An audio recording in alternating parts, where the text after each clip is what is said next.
Naglalaro ako ng Angry Bird. My bird, my bird, ang aking Angry Bird.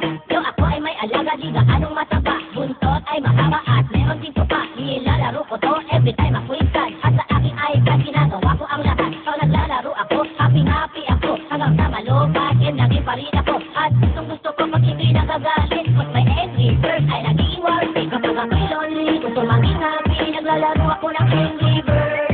My bird, my bird, ang aking Angry Bird. Kapag ako'y lonely, gusto maging happy. Naglalaro ako ng Angry Bird.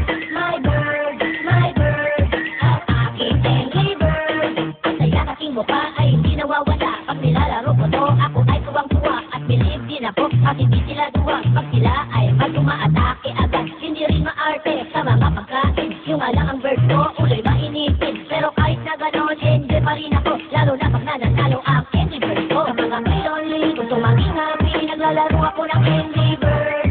My bird, my bird, ang aking Angry Bird. Kapag ako'y lonely, gusto maging happy. Naglalaro ako ng Angry Bird.